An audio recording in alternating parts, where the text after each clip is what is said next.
like to thank you all for joining us here today and welcome you to our panel, Poethics, Culture in Defiance. I'd also like to welcome you all to the Castle Ray Room, which I've just found out actually one of the porters in directing me to it informed me that it's named after Lord Castlereagh, who violently quelled Irish rebellion in 1798 and then installed the Act of Union between Britain and Ireland. So, you know, Cambridge is always good for that, gentle reminders. I just want to begin actually with one small point just on the panel description. I think the original description is still up on the site, but there's been a slightly edited one. In fact, the only real change is that the Arab Spring won't necessarily be a key object of discussion, but maybe touched on, but I'm sorry for those who came to the Arab Spring. The way I think all four of us have understood the topic is that this is one of the reasons as to why this nexus of art, politics, poetics, and ethics are back on the agenda in a serious way. And so just wanted to clarify that at the beginning. Also, as a moderator, I should offer a brief explanation for the part of the title that says Poethics. And in fact, that abomination of a word that appears in the title is partially my own progeny. Poethics was a reading and discussion group that myself and Aphrodita, along with another scholar, Noah Levin, set up not this year but the year before, focusing on the interaction between poetry and ethics, hence the name. And so that dealt with a large series of poetry from conflict and post-conflict situations, from Northern Ireland to Israel-Palestine, to the Yugoslav wars, to Pakistan, to I think Assyrian poetry as well, and a whole series of others, and then also was highly focused on discussion. So I'm hopeful today, as we get going, that actually this will be the major focus afterwards, that after we give our our talks even, that discussion will be the sort of major aim. And so maybe since we're in a good group, maybe just after the discussion I'll ask everyone to introduce themselves and we can get things going after that. But since the subject is poetry, it's my pleasure to introduce our first panelist, that is Aphrodita Nikolova, who is presently designing, delivering and evaluating a poetry program for self-development in a Macedonian prison as part of her PhD at the Faculty of Education, following her master's here in Arts, Creativity, Education and Culture. That sounds fantastic. And her first poetry book won the national prize Les Novo Belles in 2010. She represented Macedonia at the World Poetry Slam Championship in Paris and recently became part of a poetry platform, Versopolis, for emerging European poets. So I'd like to invite Aphrodita to begin.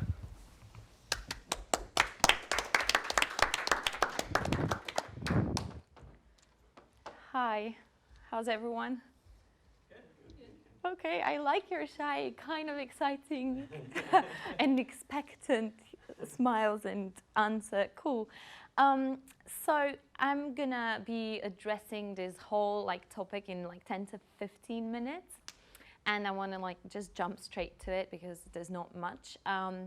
What I'll be doing is really I'll read out this beautiful excerpt quote by this extraordinary American Dominican writer, Junot Díaz, that he says in one of his interviews. It's about writer's confessions, which kind of is going to reveal the central argument that I want to make.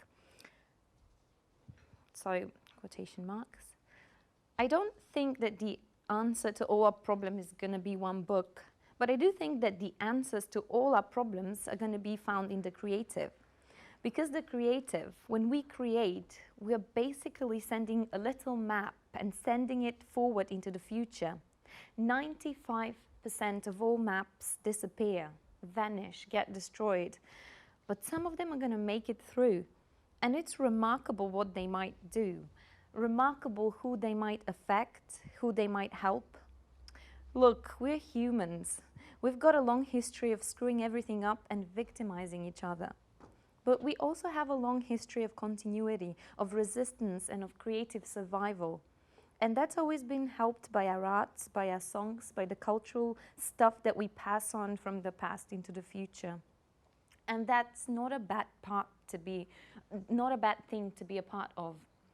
And I just couldn't agree more with Junot Díaz. So I think that the way I'm addressing poetry in conflict is how do we understand the self and how individuals developed in conflicted situations, and how do we achieve social justice. And I'm centering on the creative. As like Kilian introduced, I'm working on the role of poetry for self-development of young offenders, but broadly like the creative expression.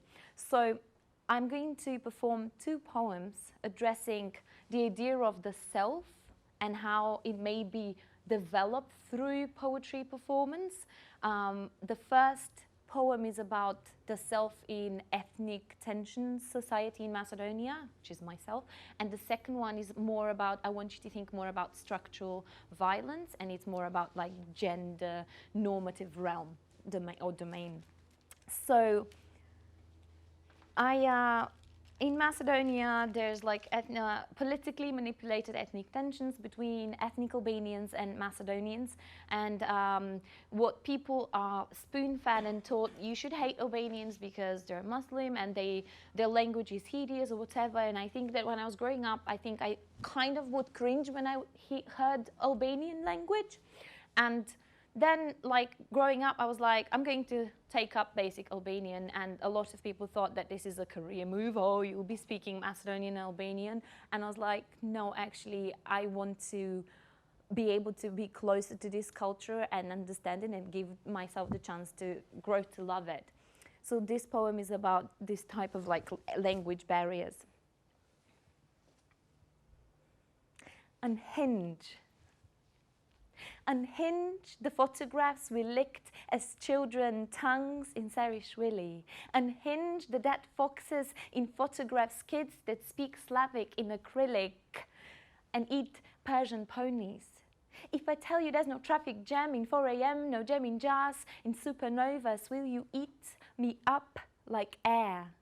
Unhinged paper clips or just an eyelash and indigo photographs of Macedonia, 1963, then and there. One of them said he met me, I blistered all over to give him mangoes calligraphed in Muslim gospels after the earthquake. Another one says, what do you think we talk about round here?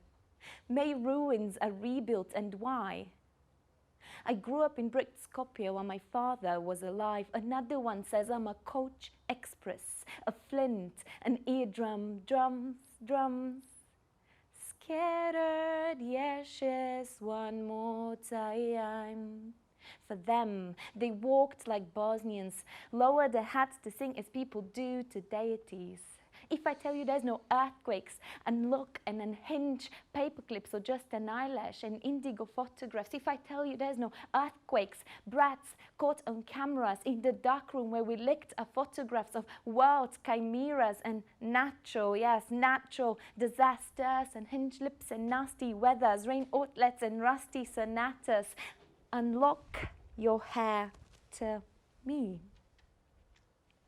Unlock your hair to me. In one of the mosques in Sarajevo, the cats talk Sanskrit. Unhinge, not us, in the dark room where we licked a scrambled world, but the sparrows from the sycamore branches, even they are sick. We don't speak, our language is. So I felt like the idea of the self, as one of like actors in Attack Talk said, was like the self as a car crash. So what does that mean? And how can we, through poetry, enable this car crashed self to take risks with itself and like explore possibilities, and moving on from like ethnic tensions, growing up like in Macedonia, obviously it's a patriarchal society and all that jazz, and like I had experience to teach like 4-year-olds and just perceive like the educational like environment and like this gender like normative environment, and just growing up myself, I decided to write this poem, and this is a poem that you're going to hear is much in the vein of spoken word, or like what is known as poetry, slam poetry, which is much hated by page poetry. But what I have to say to that, just shortly, there's a lot of wrong things with poetry slam, but there's also one, and that it may afford more pro-social and positive identities for youth or for anyone. So let's see how that goes through this example. My anti-princess education. There are things that happen when you're a little girl, things you cannot name. Like the times when mum and dad are arguing again over little girl's long hair, to cut it or not to cut it. How little girl craves a short haircut. Staring for hours on end at magazines, they call them chick flicks. The name of the uncomfortable feeling in the belly never kicks in. Why should I sit down, calm down, cross-legged figure on a pedestal, lips bone up as if hurricane, the lava tears you gulp down with a little spoon? Mind you how you handle it, you clumsy little girl. Look, you've made a mess. You've stained your dress again. You should be ashamed of yourself. Don't slouch like that. Take a book and carry it straight onto your head. The word straight will enter your brain. It will occupy your bed. The bed which has to be pink or purple, the curtains lined with white lace, rich and sweet as light as rice pudding. Don't ever think of having some. And as you sit in front of the mirror and meditate on the borders of two locks that look like a rope, you want to hang it around your neck. You think, this world is not for me. I cannot sit straight. I walk with 2 feet apart. I cannot pretend I'm not smart. I like the sound of toy cars looping and bumping into beds. I'm not cut out for collecting the threads of crumbs to a pumped-up masculinity. It is weird what sort of things you want to make of me or any other boy or girl in school. In class, they talk about respect, but are perplexed at the sight of a boy bedecked with his mum's sparkly ring. Miss, the boy says, as the teacher slides a hand into the Mickey Mouse puppet. Is Mickey wearing a skirt? No, she says, and goes on to teach the obtuse Hello Mickey song as the bigger lesson floats in the air and dissolves. Later, she does ask about the nail polish on his little fingers. The stars and Gaia's roaring on his pinky make her dizzy, and I swear she cannot wrap her mind around the fact that the little girl doesn't like nail polish instead, that she wears baggy trousers while the boy boasts about his new leggings. Just like yours, miss. She dares address these words of child honesty as if they were a travesty. She dares ask the boy's mum in front of the whole class, why does your boy like Rapunzel over Mickey Mouse? Why does your boy throw tantrums over pink balloons? He's a boy after all, but miss, you see, I'm a girl and I cannot care less about pink. And I still cannot imagine and just think about it, why some schools call it a tantrum instead of engaging with a more important conundrum. How many genders can dance at a point of a needle without jostling one another?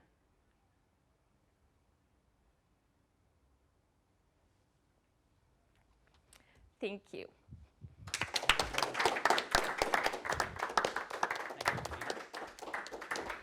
Thanks.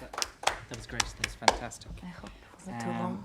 Now to ask Jaya Savage. Jaya is the author of 3 prize-winning collections of poetry: Latecomers, 2005, Surface to Air, 2011, and Maze Bright, 2014. His work appears in the Penguin Anthology of Australian Poetry and in 7 consecutive volumes of the Best Australian Poetry. He is the youngest poet mentioned in the Cambridge History of Australian Literature, and Jaya has held writing residencies in Paris and Rome, and he is giving readings in cities around the world from Berlin to Bali. He's currently lecturing English and creative writing at the New College of the Humanities, Bloomsbury, London, and since 2010 he has been the poetry editor of the Australian newspaper, and he's also the nicest Joycean I've ever met. So, Jaya. Thanks, Kilian. Thank you all. It's a great privilege to be invited here and to speak and to address some issues that I guess I've been dealing with in my career as a practicing writer and poet, which I suppose began at 10 years old, but I did quit a law degree at a very young age in order to pursue this passion. Some would call that perhaps foolish. But I've also encountered it in my editing role for the newspaper. So what I'm going to do today is share a few questions, I suppose, that I've asked myself, questions which might take the form of provocations also. Specifically addressing one of my pet interests, the relationship between poetry and violence, especially with regards to political discourse. I've given you all a handout. There are a couple of games here that we're going to play. And I'll start with the first one, which is actually on the inside of your sheet, but don't look at it just yet. The game my title is called Bunny Hug, Notes on the Poetic Military Complex and Other Provocations, and I will explain what that means in a little bit. The first game we're going to play, I'm going to give you a few lines of poetry, and I'm going to ask you to guess who wrote this poem out of the following options. The lines begin, listen, the even knocking of hammers, so much their own, I project onto the people to test the strength of each blow. If you open up your handout, you'll see that the options that I've given you for these poets are A, Joseph Stalin, B, Mao Zedong, C, Ayatollah Khomeini, D, Radovan Karadzic, E, Pope John Paul II, or F, if I've counted correctly, Barack Obama. Of course, this is intended as a provocation. All of these historical figures were attracted to poetry. Really, it's the question really is, what can this say about politics, about figures who are ambitious and who have what you might call a will to power? Does anyone want to fancy a guess? If I just go through, anyone believe this is Joseph Stalin? Mao Zedong? Ayatollah Khomeini? Serb-Bosnian genocidal war leader Radovan Karadzic? Pope John Paul II? I'll jump in on that. And any Barack Obamas? The answer is actually Pope John Paul II from a poem Material. I have 6 examples on the sheet, but I'll just give you a couple. I'll give you 3. The bud has blossomed. Now the rose touches the tender violet. The lily, bent above the grass by gentle breezes, slumbers not. Guesses? I'll give you this one. This is a very young Joseph Stalin, who wrote this under a pseudonym, as many of these authors did. Finally, that spear you throw always returns to your abandoned self, devastated by the new finding. Quite an insightful few lines there, but by the most wanted man of the late 20th century, responsible certainly for massacre of Srebrenica, 8,000 young boys and men, Muslim men, massacred, prompting much warfare. Radovan Karadzic. As I say, the point here perhaps is that correlations are very difficult things, as all the scientists will know. And we cannot necessarily draw any correlation between the fact that someone writes tender poetry and whether or not they might turn out to be genocidal maniacs or have ambition for political power. At the very least, I wish to dispel the notion that an attraction to poetry indicates some sort of, provides some sort of guarantee that that the individual might be a sensitive and loving soul. Now, Slavoj Zizek, someone whom Aphrodite might be familiar with, a former Yugoslav, a critic and philosopher from the former Yugoslavia, contends that instead of the military-industrial complex, we in post-Yugoslavia had the military-poetic complex, personified in the twin figures, Ratko Mladic and Radovan Karadzic up there. That war has been defined as a continuation of politics by other means, but the fact that Karadzic is a poet enables us to see that ethnic cleansing in Bosnia was the continuation of a kind of poetry by other means. True, Milosevic manipulated nationalist passions, but it was the poet who gave him the means to do this.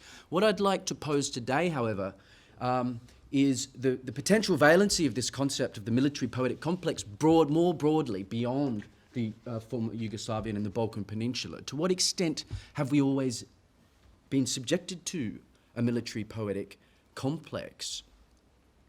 I would argue that it has always been thus.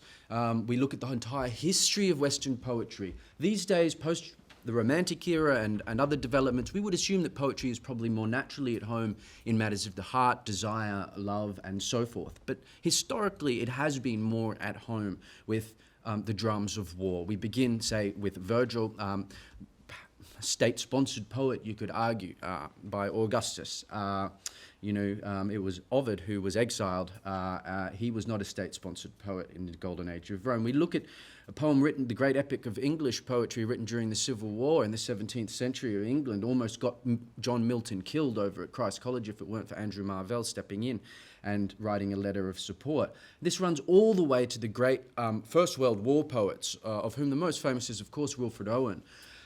Don't underestimate how much Wilfred Owen did as a poet to dispel the notion that it is glorious to die for your country, dulce et decorum est pro patriam more, great and glorious and sweet it is to die for your country in the act of war. And in fact, everyone from John Lennon, who grew up in the same place, all the peaceniks throughout the 20th century owe a great debt, in fact, to these British poets who defied the conventional wisdom. You can actually look at the poetic techniques to see how this was manifested as well in his great invention of para-rhyme there, which was first misheard by British critics as bad rhymes. If they weren't true rhymes, they were poor rhymes, but in fact his para-rhyme, which begin and end in the same word, letters, groined and groaned, or in the same sound, bestirred and starred, hall and hell, grained and ground, now familiar to us certainly at the very least from contemporary sort of hip-hop half rhymes.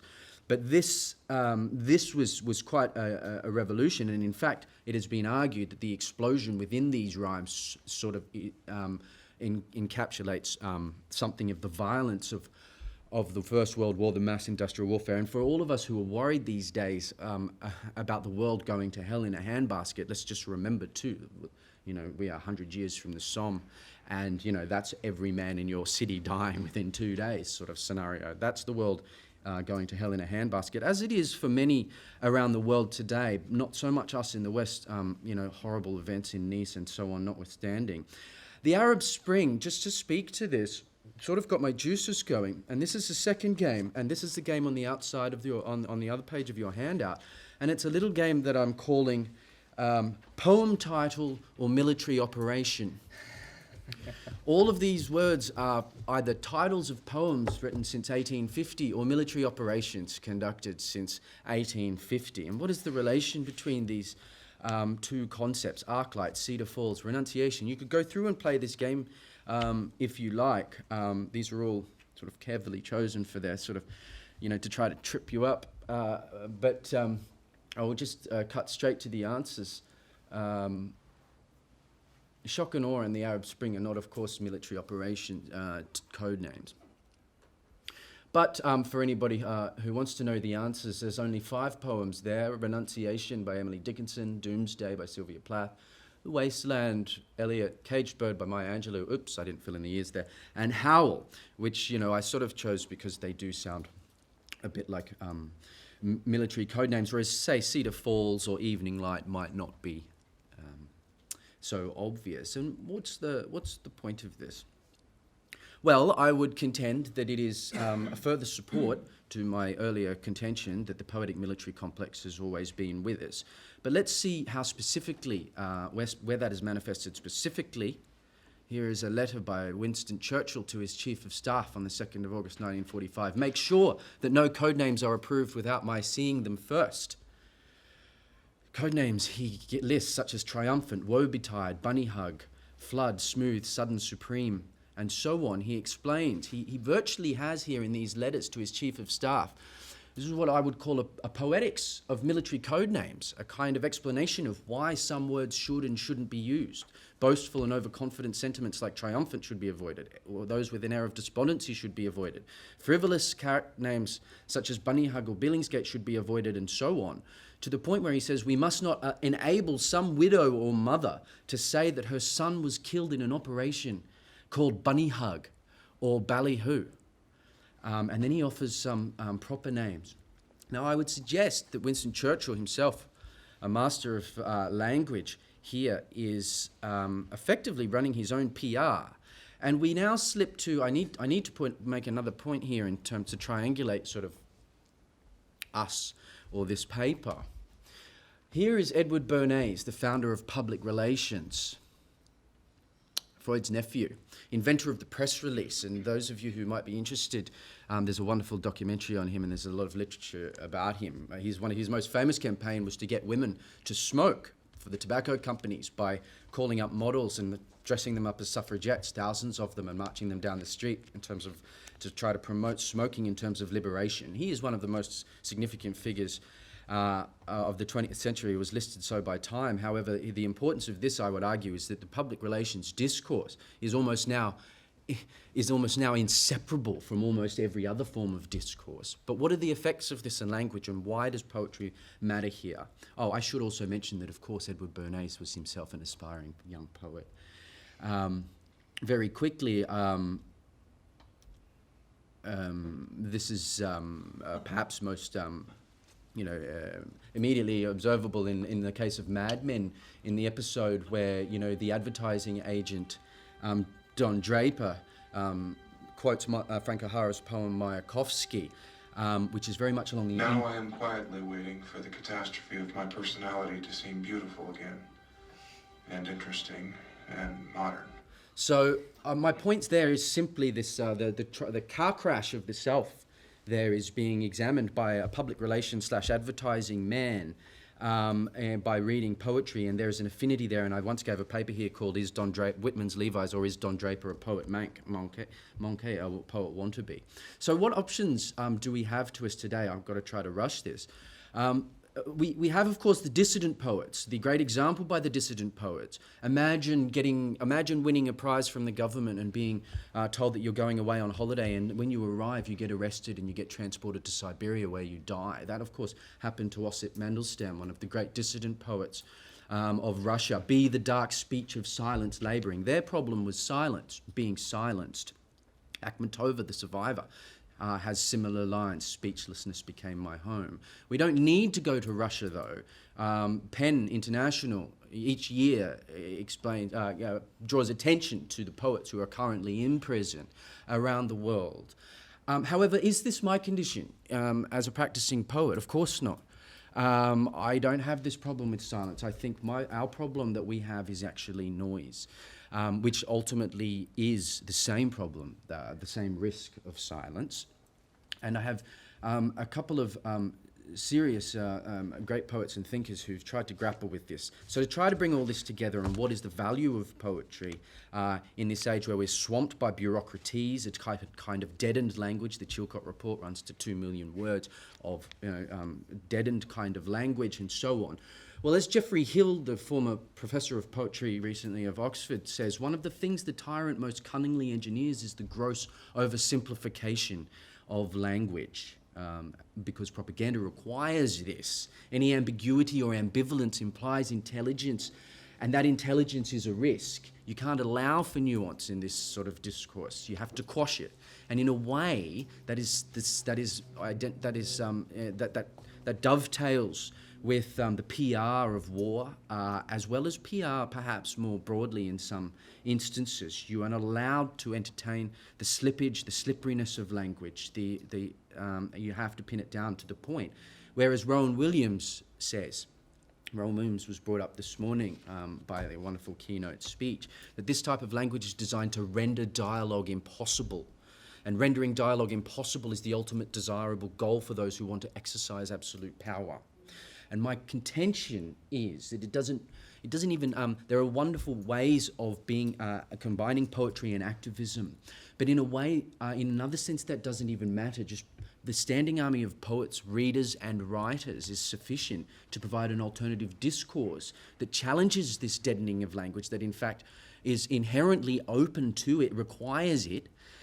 Poets and readers of poetry understand the small violences that make up the poetic act. It's kind of a dialectic between harmony and violence, in fact, tearing language apart. Even the act of metaphor is essentially violent, I would contend, wrenching two disparate sort of concepts or feelings or experiences and comparing them to each other. So I would contend that the discourse of poetry most broadly, in its broadest sense, just by its existence, challenges this sort of stultification, this deadening of language that only increases with PR, but is certainly most pointedly found in the military context. Be my contention. I won't read a poem. Maybe I will at the end if there's room. But I think I've gone on for a while. So thank you. Cheers.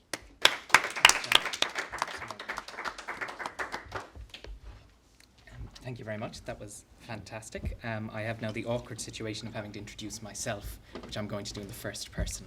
I'm Kieran Carson. I'm doing a PhD here in the French department on contemporary French philosophy. And in particular, I'm looking at the works of Jacques Derrida, his relationship to human rights discourses, particularly around discourses around asylum rights and migration and so on. I'm one of the founders of the Poethics group, as has been said, and I am distinctly not a poet. So I feel somewhat out of place. But I'll go on. I'm not a poet, and to be quite honest, present company excluded, I actually don't like poets either.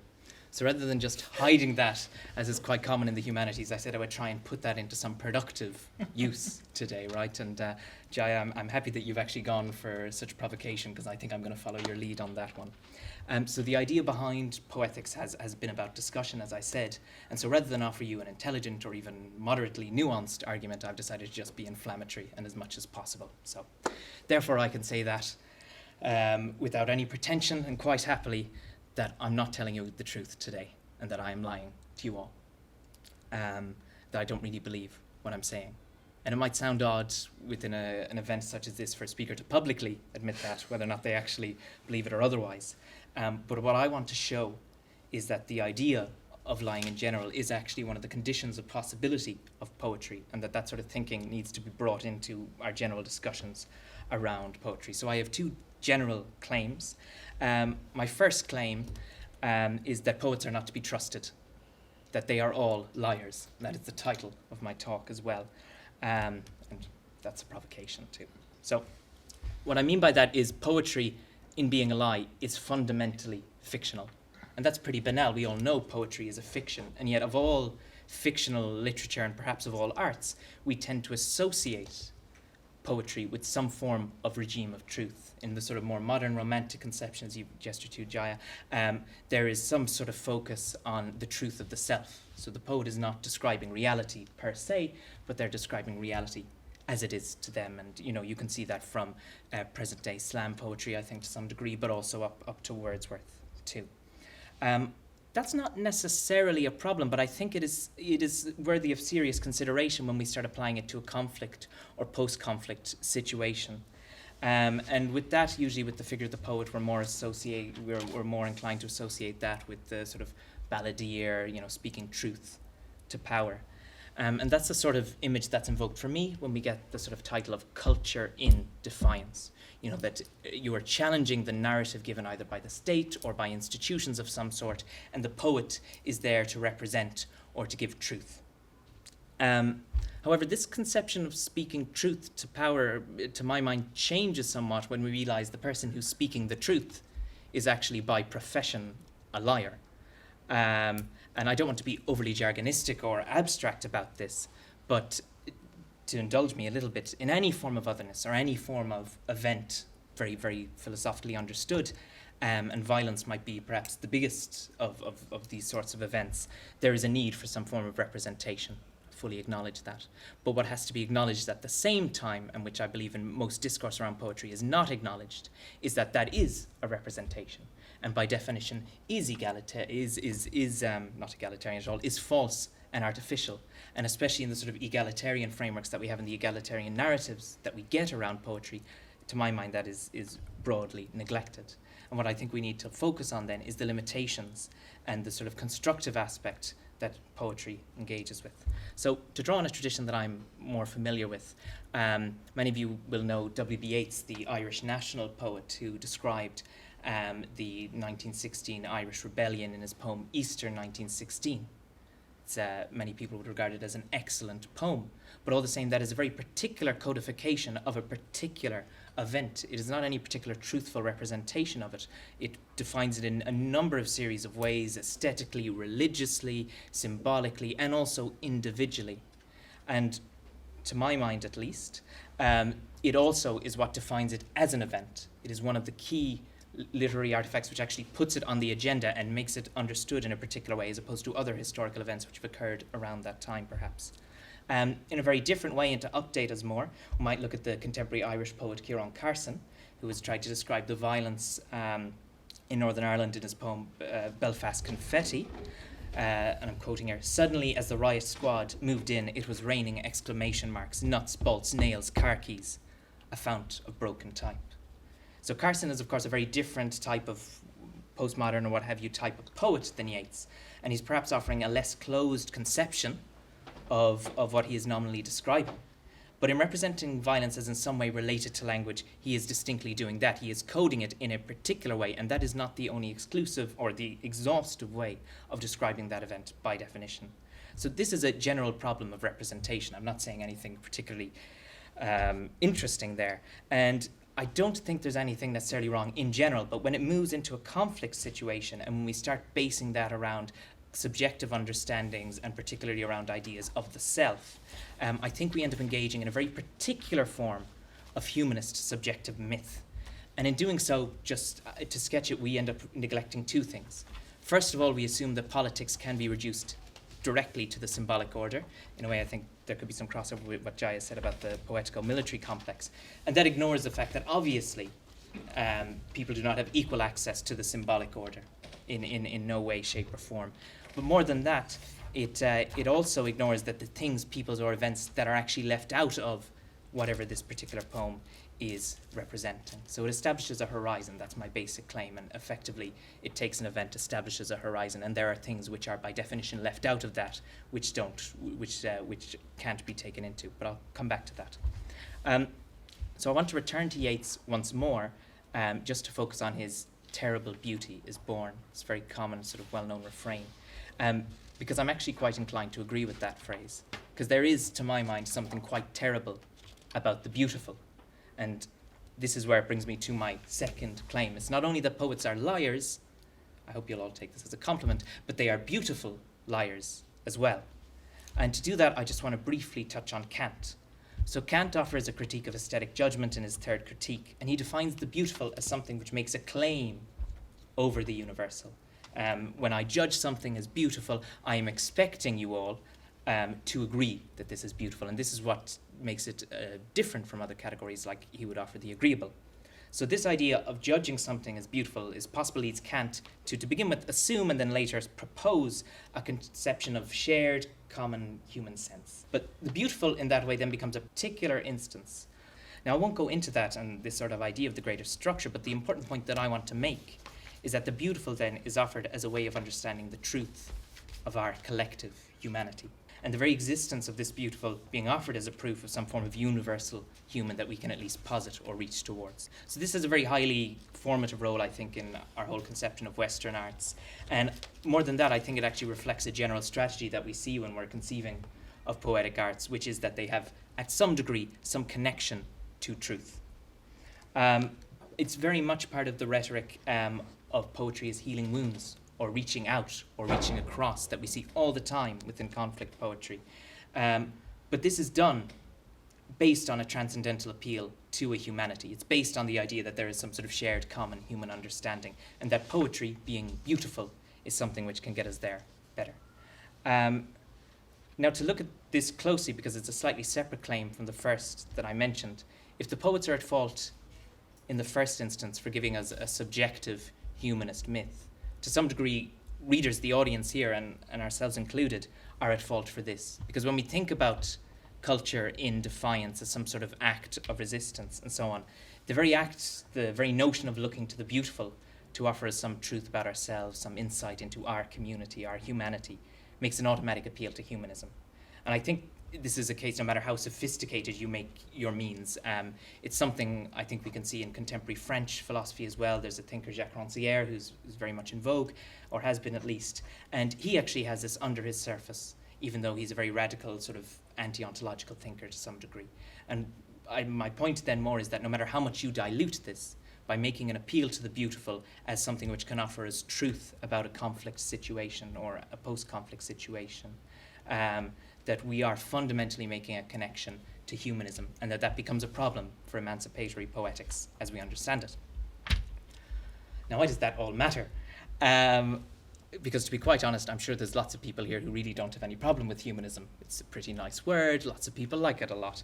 But to my mind, and this goes back to Aphrodite, what you sort of recalled, if poetry is offered as some sort of alternative way of thinking possibilities, as something that's separate from the order of the calculable that we generally understand with sort of geopolitical type things, that this connection to humanism is shared across the two. And I think this is a problem for two very distinct challenges that we're facing today. From a Western perspective, in terms of the actual refugee crisis, I don't believe, recalling my first problem with the subjectivist myth, that the solutions to that crisis could in any way, or will in any way, be solved by an individual-based solution. And I believe that sort of myth appeals to that idea of a sort of agency. But more than that, I actually think that this sort of idea that people will have access to the symbolic order in any sort of equal way is inaccurate. And I think that's a practical concern that needs to be considered. More than that, and here I'm referring to more my second point via Kant, is that if we're going to try and think of any ethical and political conception of justice in relation to the non-human, then poetry absolutely fails us, straight up. And this is not simply an abstraction. I think it's always scary to imagine that there might be scientists in the room, but I imagine one of you might be a scientist. That's an accusation. But actually, I looked up my Facebook newsfeed today, and on my Facebook newsfeed from The New Scientist, there's a suggestion that ducklings may be capable of abstract thought.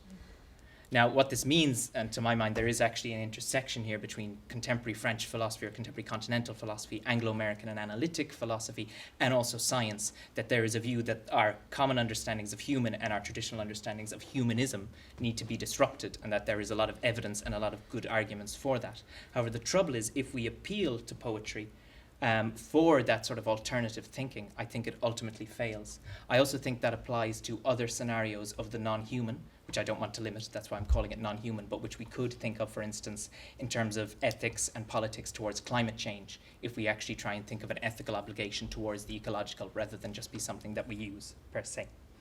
So the problem, as I've already stated, really, is that when we look to poetry for an alternative form of thinking, is in fact still tied to a humanism that matches the thinking that relies on a traditional politics.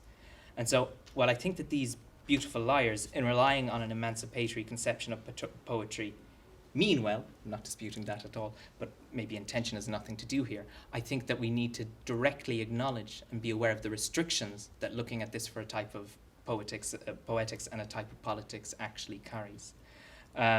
Now, this doesn't mean that I'm backing the other side in any way. I'm not putting my lot in with the scientists, far from it, or thinking about conflict purely in a numerical or a non-human in a negative sense, or even a geopolitical game.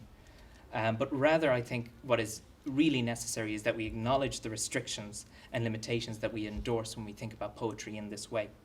And so, to conclude with my provocation, it's become pretty normal now within British rhetoric not to trust experts. But I'm asking you all not to trust the poets. But also, given that I'm not really telling the truth, I wouldn't trust me either. Thank you.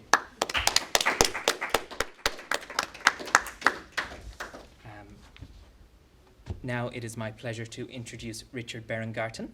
He is an English and European poet and a dedicated internationalist. He's lived in Italy, Greece, former Yugoslavia, and the USA.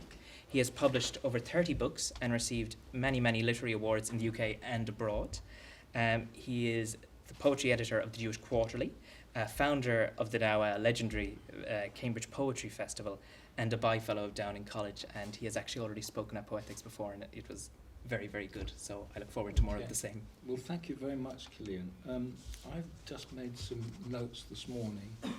I'm not quite sure how relevant they are to the three fine presentations we've already heard, but I'll just throw a few points in, and then I shall read some poems. Now, I think one of the issues is whether you think that all art is necessarily political. That's one point of view, a valid one in many respects, it seems to me. But could one say that escapist art is political? Science fiction, I suppose one could. But subjectivist poetry, love poetry, are they political? That's an interesting point to consider. When it comes to explicitly and deliberately constructed political poetry, poetry that takes a platform, it seems to me that the taking of a platform does not necessarily produce fine poetry. There's a lot of ephemeral stuff that hasn't lasted, that won't last, which is produced in the wake of protest and so on. On the other hand, it's very important, I think, that those protests take place. Now, arising out of that is the question whether you would agree with Auden, poetry makes nothing happen, taking the first meaning of that is poetry has no social influence, whether you would want to probe that a little bit and interpret that statement in a slightly more subtle way, so that you would argue that the nothing that exists beforehand is made into something by poetry. Poetry makes nothing, in inverted commas, happen. Rancière, as I've understood him from Ian James's fine book on him, I haven't read Rancière, seems to think that that there is a role for poetry, an alternative role to let's say normative speech, normative language, that poetry opens up, and there is an ethical value in that. Now that's another issue that both Kilian and you have, Jaya have opened up. So those are to be considered. Then there is also the notion that, which I suppose has developed rather since the Romantics, come to think of it, or perhaps even more specifically since Arthur Rimbaud. That is, poetry is somehow necessarily in opposition. Poetry is necessarily dissident. Poetry is, or art, and also this comes up in other fields. For example, the Jungian Erich Neumann, in his book called Art and the Creative Unconscious, who applies Jungian notions, suggests that art is a compensatory function in relationship to the dominant cultural orthodoxy. Of course, it then becomes the dominant cultural orthodoxy. So you've got a lot of dialectics in that procedure. So those are just a few of the points that have come up in my head. Now, I thought I would just read a couple of poems. Just after an attempted coup in Turkey last night, I wrote in 1967, I was living in Greece, and I wrote a little book, and the poetry somehow seemed to be coming directly out of me at that time. That was the time of the coup d'etat by Patakos and Papadopoulos, nearly 50 years ago. And I called this book The Easter Rising 1967, with obvious references nods back to Yeats. I signed it Agnostos Nomolos. Nomolos is Solomon spelt backwards. It also echoes a famous Greek poem called Solomos, and it's also anomalous. So there was a lot of punning going on there. And I sent it back to England, and everybody wanted to publish it immediately. And the question, I suppose, that interests me is, whatever the quality of the poetry here, and I perhaps will read you just one section from it and another poem from that time, is that I was very, very involved, deeply, passionately involved in the campaign for democracy in Greece. Now, we won. The colonels were kicked out and democracy was restored to Greece. I personally believe that this sort of thing actually played its part in that movement. And this, you may remember, incidentally, that there was or you may have read in the papers, that there was a famous demonstration in Cambridge at the Garden House Hotel. And various people got put in prison because of that student and academic demonstration. And what was going on at the time was that the Greek government was actually, their tourist bureau was putting on a lot of advertisements, and they put on a dinner for people to encourage them to come to Greece. And of course, this aroused the opposition, and there was a demonstration. The police were there as well. I'll read a poem that I wrote at the time. And it was taken directly from an advertisement, and I called it "Euripides Never Slept Here." And what I did was I juxtaposed text of my own against adverts, against text that was produced in this advertisement. So this is a technique that goes all the way back to the 18th century at least, where in the heroic couplet, if you think about it, you have the tension between one statement and an anti-statement in the second part of the couplet, brought about by rhyme. And you could argue that Wilfred Owen is doing something similar with his para-rhyme in that, in Dulce et Decorum Est. Euripides never slept here. They have battered his feet in Bubulina Street. He will dance no more the Zembekiko or Sirtaki. Come to Greece, the new place. They pummeled his chest with iron fists. He can hardly breathe this air he knows to be summer's. Sun on water. They kept him in a bare cell with dirty water up to his knees and banged on the door at 20-minute intervals. Dance, swim. While the voice of America outbellowed his screams with jazz, they took him on the roof and jumped on his genitals. Temples, moonlight. Then blindfolded him and pretended to push him over the edge. Never again will he sleep with a woman. Wine, bouzouki, beat. In a soundproof cellar with grey stone walls smeared with blood, where a photo of the king and his pretty young wife hung askew as if embarrassed, they held him upside down by his thumbs. Hotels you'll never forget. Through bleeding gums he choked on rags, soaked in his own excrement, yet held back his vomit. Feasts, gods. They told his wife he was undergoing treatment for a mild attack of gastric flu. Warm, welcoming. They made his 9-year-old son denounce him publicly before the whole school and smeared his teenage daughter's name with smut. Greece, get there, 1970, be 3,000 years ahead of the crowd. Now, I'm reading that now, not with any claim that it's a good poem. I don't think it is a good poem. I'm not going to renounce it. When my full collected works are published, I will include that. I'm not ashamed of that statement. It worked at the time. It said what I wanted to say. It was part of a political movement. But is that ground enough for poetry?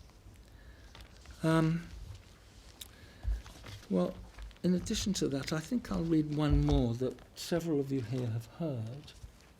I have to say that for my own, and I'll read two more, for my own poetics, I find that inexorably, inevitably, ineluctably, my poetry has a political dimension. I wouldn't say every poem has, but I can't see how one can avoid that, because we're inevitably entangled in the politics of our time, whether we're articulately writing about something political or not.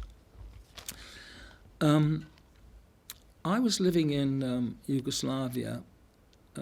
I lived in Yugoslavia for 3 years, and from 1987 to 90. And one of the things that took me to live in Yugoslavia was a very extraordinary experience. I was running some poetry workshops in central Serbia with some teacher friends, because at that time I was doing a lot of work with children, working in schools, encouraging kids to write poetry. And I thought we could do this internationally. And these Yugoslav teachers, Serbian teachers, actually thought that was a great idea. So we did a little tour around Serbia, and they took me to a town called Kragujevac, which means something like Hawk's Town. And they took me to the site of a massacre of Serbs and Jews by Nazis in 1941, when the occupiers had made an edict that for every German soldier killed, 100 should die, and for every German wounded, 50 should die. They actually killed 3,000 people, and this most extraordinary mythology has built up around that in that particular place. And as I was visiting the museum, I was standing there with my daughter, who was then 17 years old, and I was sort of standing there like this, perhaps like this, and suddenly a small blue butterfly sat on my finger. I looked at it. I said to my daughter, "Hey, take a photograph." And my daughter sort of looked at me in the way that a 17-year-old girl would normally look at her dad, as if to say, what the hell are you talking about, silly old fool, And then she saw the butterfly, she took a photo, and then the butterfly did a little pirouette and came back and sat on my finger again. So I said, "Give me the camera," focused it, and took a photo. And I have that photo here, in black and white. Now that proved to be a very heavy little butterfly, because I, on the strength of that, went to live in Yugoslavia. And it took me 20 years to produce this book, The Blue Butterfly, which came out of that experience. I felt that was, in Jungian terms, a synchronistic experience, and in some curious way I felt, you may pooh-pooh this, but it is what I felt, that the souls of these dead people were somehow calling to me to write this poem.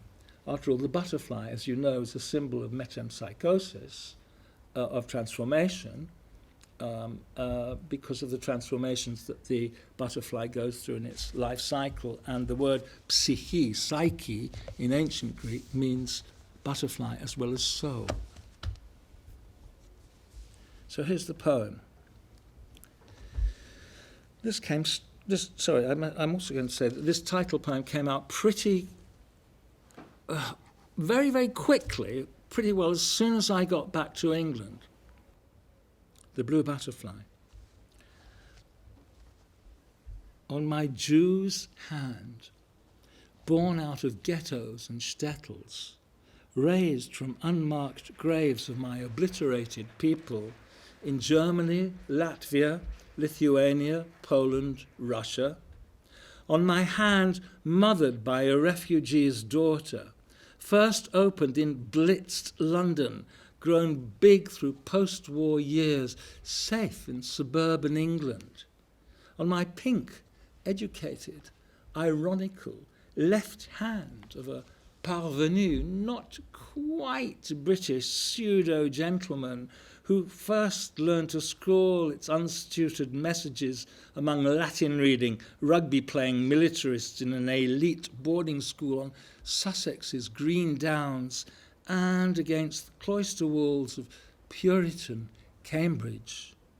On my hand weakened by anomie, on my writing hand now of a sudden willingly stretched before me in Serbian spring sunlight, on my unique living hand, trembling and troubled by this May visitation like a virginal leaf new sprung on the oldest oak in Europe, on my proud, firm hand, miraculously blessed by the 2,800 martyred men, women and children fallen at Kragujevac. A blue butterfly simply fell out of the sky and settled on the forefinger of my international, bloody human hand. Before reading the last poem, I just want to add something that has occurred to me. That is that political poetry is very often linked with satire, which is an obvious point to make. But it's also a point that I hadn't seen made, I'm not sure if I've ever seen it made actually, is it's quite often linked to elegy, to lamentation. And I suppose one could read this as an elegy or a lament.